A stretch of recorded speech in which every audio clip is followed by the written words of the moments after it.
So we woke up, just another morning going to work. So the main thing we do is drainage tile. It's tile to get rid of the excess water in a cornfield or a bean field. Basically what we were doing is hooking one tile on the one side of the road to the other side because it had been, I don't know whether it was smashed or it just wasn't working right. So we started on the one side and dug through the road.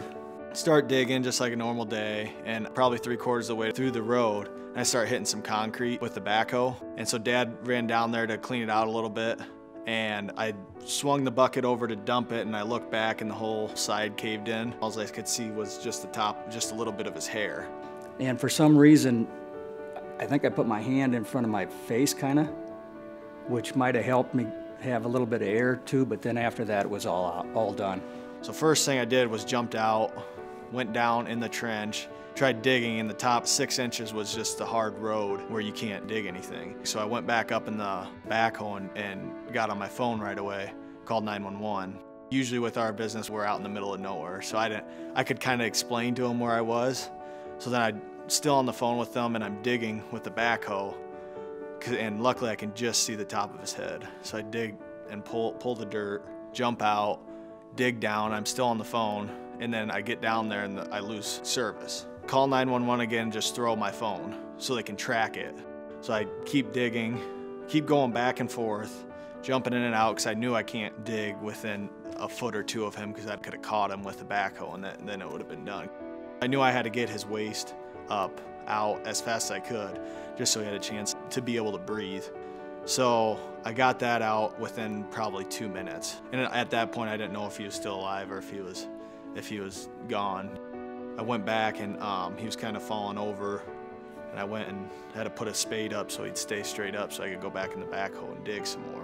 Dug him out, and by that time it was probably 10 to 15 minutes into him, and probably 5 minutes later the ambulance came and the first responders started coming.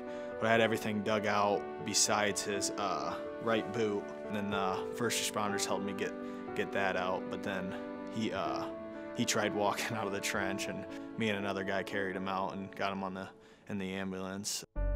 I spent about 3 or 4 days in the hospital. He had, I think, 6 broken ribs, a broken scapula and collarbone. It's crazy to think about how fast he healed and the injuries that he had, and I mean the injuries he didn't have that he could have had, because most people that go through this have broken legs and their pelvis breaks, and he didn't have that, so he was just very lucky all around.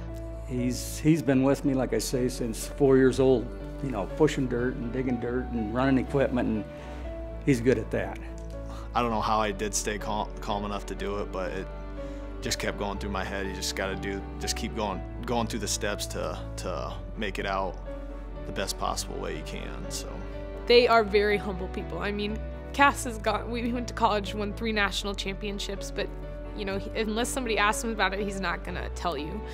College football helped me out a lot. This attention to detail was a main thing, was a big thing that we preached. Knowing exactly what you had to do to get it done, going through the steps of the right things to do to be able to come out successful.